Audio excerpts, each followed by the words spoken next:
Hey guys, so I'm really excited about this new project I'm working on because it's a story I came up with when I was 18. Even at that time, I thought it was extremely explicit with the sex and the gore. Since then, my mind has elaborated more on what direction I wanted the characters to go.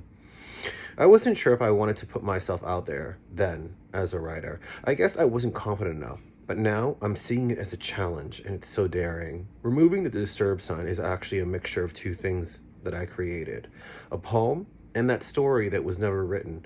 I thought the character needed a past, and well, now this is the present. So this is it. Removing the do not disturb sign, episode 3, A Night of Hot Sex. So this is basically picks up exactly where the last episode ended. Landon and Xavier are leaving the bar, driving to the mansion by the beach for their hookup. The drive there, Xavier and Landon are basically just exchanging glances. You can obviously see the inexperience in Xavier when it comes to guys by the way he's reacting. In between their glances and him driving, Landon keeps getting text, which was confusing to Xavier. It was really late, and it wasn't like he was a doctor. And by the way he was responding from the expression on his face, this person, well, he knew him more personally. Also, the texting and driving was driving Xavier crazy, but he managed to get them home safely, thank God. When the gates opened and he parked the car in front of the home, Xavier was shocked to see just how luxurious the home was. He wondered how much a place like this would go for. It was a bit overwhelming. It was really hard not to show in his face. As they both walked to the front door, Landon could see the cracks of nerves they were starting to show off of Xavier. This was also with the liquid courage from the bar and the push from his friends Mia and Julian. One of the most important parts of the story is actually a scene where Xavier spots the do not disturb sign on the front door of Landon's home. Luxurious home. He even giggled, considering he's only seen that on knobs of hotel rooms.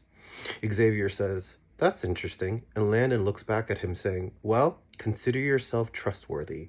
This alarmed Xavier a little. He was already trusting him when they just met at a bar. Yes, they had had some deep talks since then, but going as far as using words like that.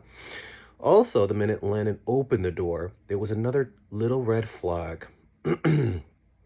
We are very skeptical on who we bring into our home. And before Xavier could repeat we, a dog jumped on him, so he assumed that's who he was talking about. When Xavier saw the way Landon was, so disciplined with the dog, he stern, telling him to sit and go to his pen, he followed it, turned him on to see the more aggressive side to him. He even started to visualize how he would be in bed. After that, he continues to take a look around the house. It was perfection: marble, mother pearl tiles, abstract paintings from upscale artists, and sculptures of men naked. There was even an indoor pool in the middle. Admiring the home, Landon spontaneously kissed Xavier, but this time with more tongue.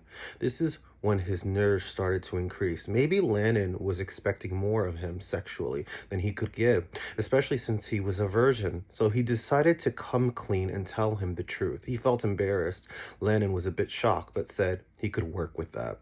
He led him to the bedroom, and little by little, this is where the fire started. In between their hot, passionate fucking, Landon actually got a few texts. Xavier heard, but was so in the moment with him that he didn't even care. They were doing so many different positions and roles. It was the most adventurous first time that Xavier has ever had. Well, stay tuned for the next episode.